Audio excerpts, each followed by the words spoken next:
اعوذ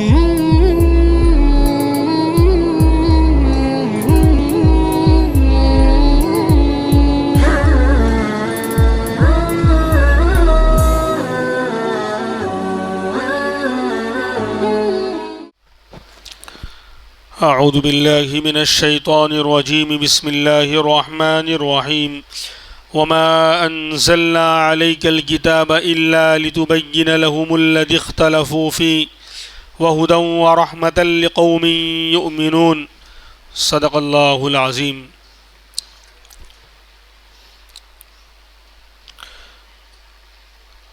اللہ تبارک و تعالیٰ نے انسانوں کی ہدایت کے لیے انبیاء علیہم السلام کو بھیجا اور ان کے ساتھ اپنا دستور، اپنا قانون کتابوں کی شکل میں ان کو عطا فرمایا تاکہ انبیاء علیہم السلام آ کر اللہ کی اس کتاب اور اس پیغام کے ذریعے لوگوں کی رہنمائی کریں، لوگوں کو گمراہی سے بچائیں اور ہدایت اور صحیح راستے کی طرف ان کو چلائیں۔ تو اسی کے بارے میں فرما رہے ہیں کہ قرآن کریم جو نازل کیا گیا، تو جس طرح اور کتابوں کا حال ہے کہ ان کتابوں کے اندر اللہ تبارک و تعالیٰ نے حق کو بھی واضح کر دیا اور باطل کو بھی واضح کر دیا کہ حق جو ہے اللہ کی توحید، اللہ کو ایک ماننا اور نبی کی رسالت کا اقرار کرنا اور کفر و شرک سے اپنے آپ کو بچانا اور حلال اور حرام کی تمیز اور پہچان کر کے حلال کو اختیار کرنا اور حرام سے بچنا۔ تو جس طرح اور کتابوں میں اور انبیاء علیہم السلام کو یہی پیغام دیا گیا تھا، تو ٹھیک قرآن کریم بھی اسی لیے آیا وما انزلنا علیک الکتاب کہ پیغمبر ہم نے آپ پر کتاب کو نازل نہیں کیا مگر کیوں؟ الا لتبین تاکہ آپ کھول کھول کر بیان کر دیں لہم ان انسانوں کے سامنے کن چیزوں کو الذی اختلفوا فی جس کے بارے میں جو لوگ اختلاف کر رہے ہیں۔ تو انسانیت میں آپ کو معلوم ہے کہ دو طرح کے لوگ ہو جاتے ہیں، ماننے والے اور انکار کرنے والے۔ جو مانتے ہیں وہ ایمان والے، وہ مسلمان کہلاتے ہیں، اور جو انکار کرتے ہیں ان کے تو بہت سارے گروہ ہیں۔ اسی لیے نور ایک ہے اور اندھیرے بہت سارے ہیں، ظلمات۔ نور کو ایک لائے ہیں اللہ کیونکہ حق ایک ہے، ایمان کا راستہ نور ہے، روشنی ہے اور وہ ایک ہے، اور اس کے مقابل میں جو باطل اور غلط راستے ہیں، کفر و شرک کے راستے ہیں، وہ بے شمار ہیں۔ کوئی کفر کر رہا ہے، کوئی شرک کر رہا ہے، کوئی اللہ ہی کا انکار کر رہا ہے، دہریہ بن گیا، کوئی آگ کو پوج رہا ہے، کوئی جو ہے اہل کتاب بن گیا، کوئی کیا، یعنی دنیا کے اندر کفر و شرک کے راستے بے شمار ہیں۔ تو فرمایا کہ ہم نے کتاب کو آپ پر اسی لیے اتاری تھی تاکہ آپ ان اختلاف کرنے والے انسانوں کے درمیان ان کی اختلاف والی باتوں کو صاف صاف بیان کر دیں۔ کہ کوئی کہہ رہا ہے کہ خدا جو ہے وہ ایک کیسے ہو سکتا ہے؟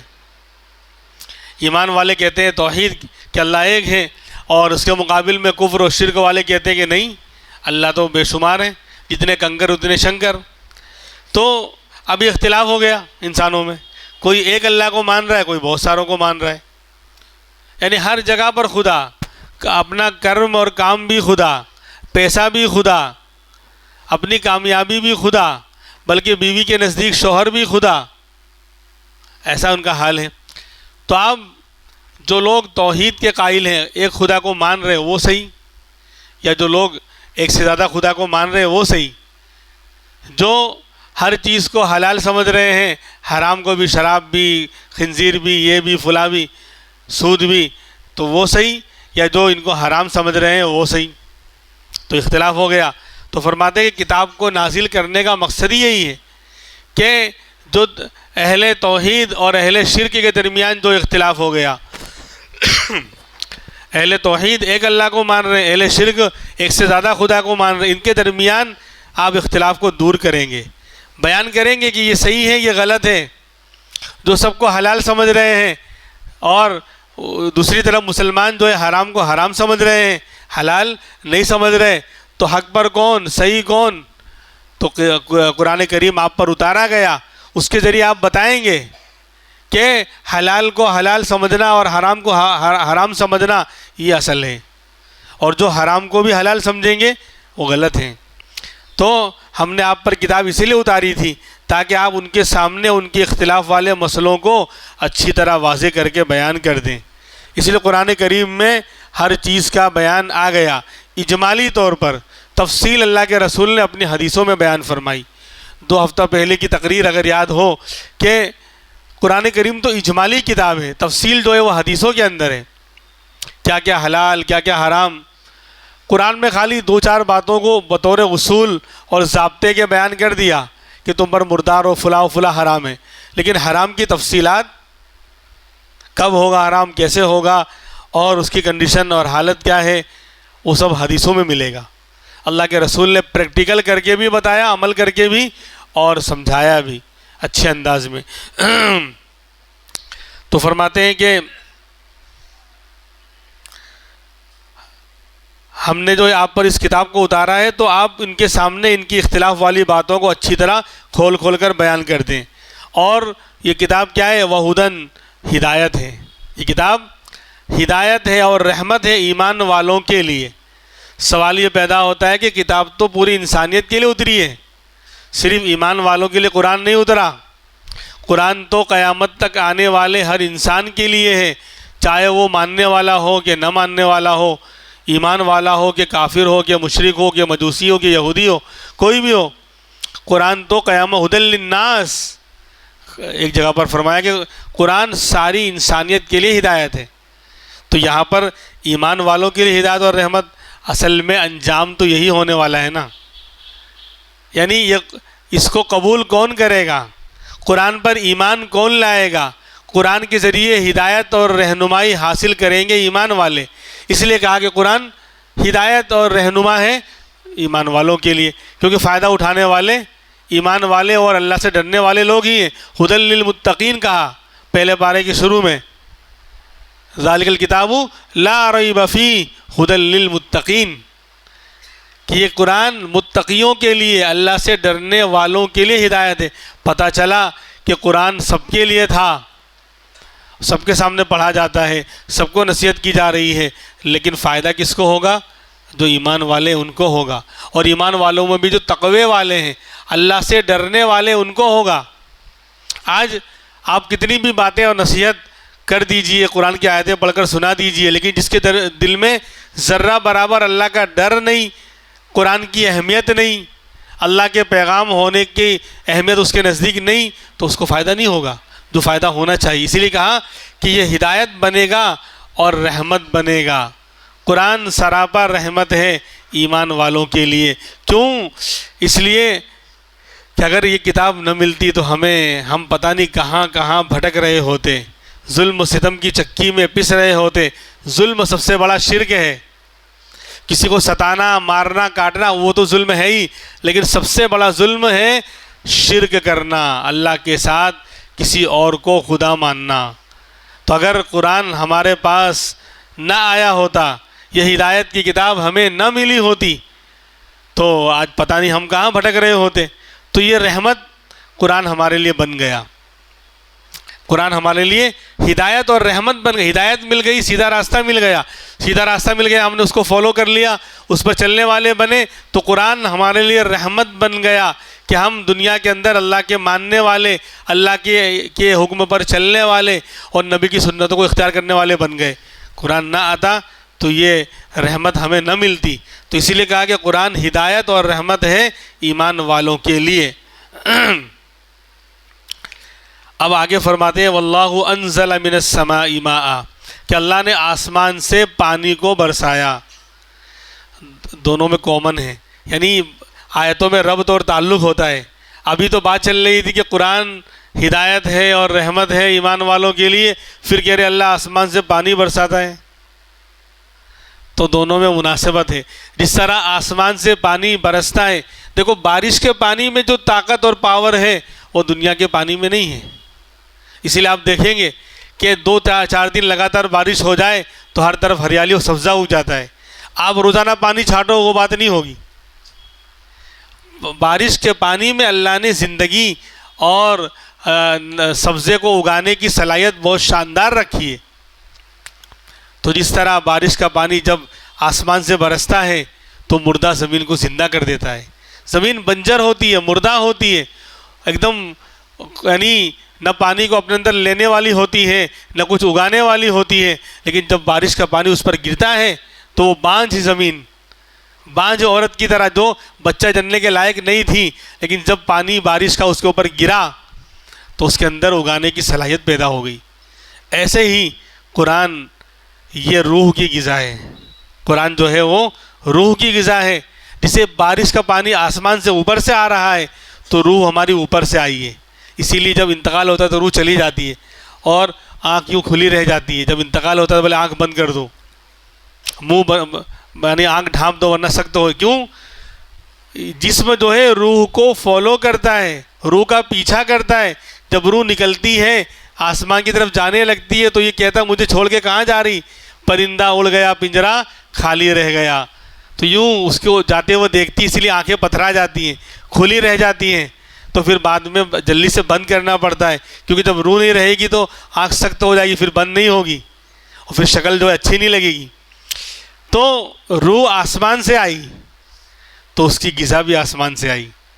اور انسان کا جسم مٹی سے بنا, جسم مٹی سے بنا تو اس کی غذا اور فوڈ بھی مٹی سے اللہ نے پیدا کیا ہے.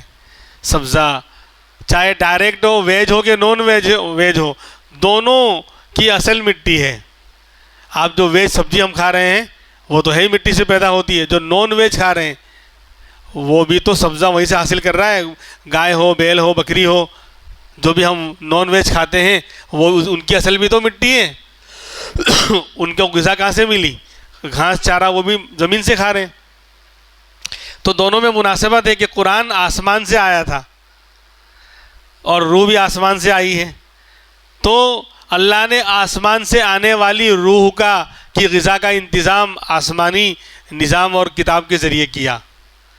کہ آسمانی کتاب میں جو آسمان سے یہ قرآن اترا ہے اس میں جو احکام ہیں اس پر چلو گے تو روح کو غذا ملے گی, روح پاورفل ہوگی اور دنیا اور آخرت میں کامیابی دلائے گی. جسے آسمان سے پانی آ رہا ہے. تو یہ دونوں آیتوں میں مناسبت ہے کہ قرآن بھی کتاب بھی آسمان سے اتری تھی چونکہ وہ غذا ہے روح کی, روح بھی آسمان سے اتری ہے. اور جیسے اللہ آسمان سے پانی کو برساتا ہے, فاحیا بہ الارض بعد موتها, تو اللہ اس پانی کے ذریعے زمین کو زندہ کر دیتا ہے اس کے بنجر اور مردہ ہونے کے بعد. بالکل جب گرمی کا موسم ہوتا ہے, گرمیاں سخت پڑتی ہیں اور بارش کو ہوئے زمانہ ہو جاتا ہے تو ایسا لگتا ہے کہ زمین بالکل مر چکی. جہاں پر سبزہ اور گھاس پھوس ہریالی تھی وہ بھی ختم ہو جاتی ہے, ایسا لگتا ہے کچھ ہے ہی نہیں زمین کے اندر. لیکن جیسے ہی اللہ بارش برساتے 2 دن میں 2-3 دن کے اندر زمین کے اندر پاور آ جاتا ہے, وہ زندہ ہو جاتی ہے. فرما ان فی ذلک لآیہ, ان چیزوں کے اندر آسمان سے برسنے والے پانی کے اندر پھر زمین کے اندر لآیہ نشانی ہیں, لقوم یسمعون, سننے والی قوم کے لیے جو اللہ کی نصیحتوں کو سنتے ہیں اور سمجھنا چاہتے ہیں. ایسے لوگوں کے لیے, ایسی قوموں کے لیے ان کے اندر نشانیاں ہیں. آسمان سے پانی برس رہا ہے تو اللہ کی قدرت کی نشانیوں کو بتا رہا ہے کہ دیکھو پانی کیسے آ رہا ہے, چھن کر آ رہا ہے چھلنی میں. ایک دم سے بادل گر جائے تو معاملہ گڑبڑ ہو جائے تو اللہ چھان کر چھلنی کے ذریعے جو قطرے کی شکل میں نیچے گراتے ہیں. تو بہرحال آسمان سے برسنے والے پانی کے اندر اللہ کی قدرت کی نشانیاں ہیں. اور آگے فرماتے ہیں وَإِنَّ لَكُمْ فِي الْأَنْعَامِ لَعِبْرَةً, بے شک تمہارے لیے چوپایوں میں بھی عبرت ہے. 4 پاؤں کی جو جانور ہیں چوپائے, خاص طور پر جو پالتو جانور ہیں گائے, بیل, اونٹ, بکری وغیرہ, ان کے اندر جو ہے تمہارے لیے عبرت کا سامان ہے. کیا سامان ہے؟ نُسْقِيكُم مِّمَّا فِي بُطُونِهِ, ہم تم کو پلاتے ہیں جو کچھ ان کے پیٹوں میں ہیں. مِن بَيْنِ فَرْثٍ وَدَمٍ, گوبر اور خون کے درمیان سے, جو ان کے پیٹ میں ہیں گوبر ایک طرف اور ایک طرف خون, اس کے درمیان سے ہم تم کو پلاتے ہیں کیا؟ لبنن خالصاً, خالص پیور دودھ. خالص لبن کہتے ہیں دودھ کو. اب جو اصطلاح سعودی عرب میں بدل گئی, اب لبن کہو گے تو دہی نکال کے دے گا, ورنہ اب حلیب کہتے ہیں دودھ کو, ورنہ لبن دودھ کے لیے استعمال ہوتا ہے قرآن میں. تو فرمایا کہ ایک طرف یعنی جانور نے چارہ کھایا، اس کے پیٹ میں معدے میں جانے کے بعد وہ 3 حصوں میں ڈیوائیڈ ہو جاتا ہے۔ جو بھی سبزہ چارہ جانور کھا رہا ہے، گائے کھا رہی ہے، بھینس کھا رہی ہے، بکری کھا رہی ہے یا اونٹنی کھا رہی ہے، اس کے پیٹ میں جانے کے بعد 3 حصوں میں ڈیوائیڈ ہو جاتا ہے۔ ایک تو چارے کی شکل میں معدے میں بیٹھ جاتا ہے، جو آگے چل کے جو ہے پاخانہ بن کر نکل جائے گا، اور اس کے اوپر جو ہے سب سے اوپر خون، یعنی پھر یہ جب کھانا اندر معدے میں پہنچتا ہے تو اللہ تبارک و تعالیٰ نے لیور کو، جگر کو اور کلیجے کو یہ پاور اور یہ یعنی طاقت دے رکھی ہے، وہ اپنا کام شروع کرتا ہے، فلٹر کرتا ہے۔ تو اسی چارے میں سے ایک حصہ جو ہے وہ خون کی شکل میں تبدیل کر دیتا ہے، خون بن گیا، اور ایک حصہ جو ہے جو بہت خراب ہوتا ہے وہ فضلے اور پاخانے کی شکل میں نیچے بیٹھ جاتا ہے، اور بیچ میں ایک حصہ جو ہے دودھ کی شکل میں کنورٹ ہو جاتا ہے۔ اس لیور کے عمل سرکولیشن کے ذریعے وہ جو عمل کرتا ہے، تو ایک طرف خون، نیچے چارہ، اور بیچ میں رہ گیا دودھ بے چارہ۔ تینوں ساتھ میں تھے، ایک ہی وہی غذا ہے، لیکن ایک حصہ جو ہے خون کی شکل میں آ گیا، ایک حصہ سفید دودھ کی شکل میں، خون لال، دودھ سفید، اور چارے کا رنگ الگ، گوبر الگ رنگ کا۔ تو فرما رہے یہ اللہ کی قدرت ہے، یہ اللہ کی قدرت کی نشانی ہے کہ ہم اس کے پیٹ سے گوبر اور خون کے درمیان سے تم کو خالص پیور دودھ پلاتے ہیں، یعنی اسی چارے سے دودھ بنا جس سے خون بنا تھا، اسی چارے سے پاخانہ بنا، لیکن کوئی اثر نہ تو چارے گوبر کا اس کے اندر آتا ہے دودھ کے اندر، اور نہ خون کا اثر آتا ہے، رنگ اور بو تک نہیں آتی، ٹیسٹ اور مزہ تو دور کی بات، ان دونوں کا یعنی گوبر پاخانے اور خون کا نہ تو رنگ آتا ہے دودھ کے اندر، نہ مزہ یعنی بو آتی ہے، ٹیسٹ اور مزہ دور کی بات۔ یہ اللہ کی قدرت کی نشانی ہے کہ سفید دودھ کالے پاخانے اور لال خون کے درمیان سے نکل رہا ہے، گوبر سے نکل رہا ہے۔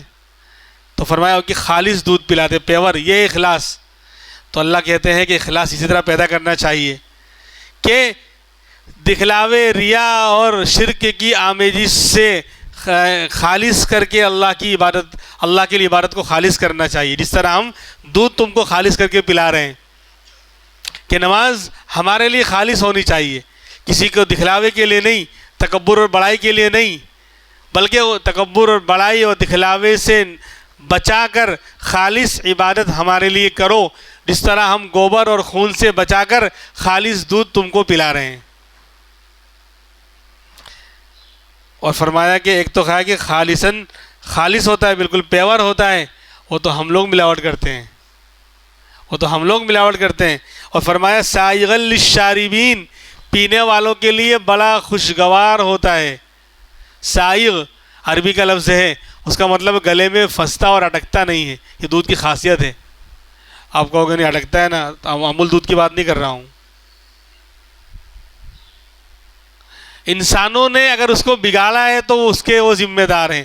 جو اصل اور پیور دودھ ہے، ہماری حرکتوں سے بچ کر جو دودھ پیور اللہ بناتے ہیں اور پلاتے ہیں، وہ سائغا للشاربین ہوتا ہے، وہ پینے والوں کے گلے میں اٹکتا نہیں، خوشگوار ہوتا ہے۔ اور حدیث پاک ہے، اللہ کے رسول نے کوئی بھی نعمت ملی کھانے کی، اللہ نے دی نعمت، تو اس پر ایک دعا سکھلائی ہے۔ یہاں آج ہم کیا سمجھتے ہیں کہ سائنس اور دنیا والوں نے ریسرچ کر کے جو ہے بہت سارے اصول اور ضابطے بیان کیے ہیں، سب قرآن ہی کا بیان کیا ہوا ہے۔ اسکول اور کالج میں جو لوگ پڑھ کر آئے وہ جانتے ہیں دودھ کے بارے میں کہ دودھ سمپورن آہار 6،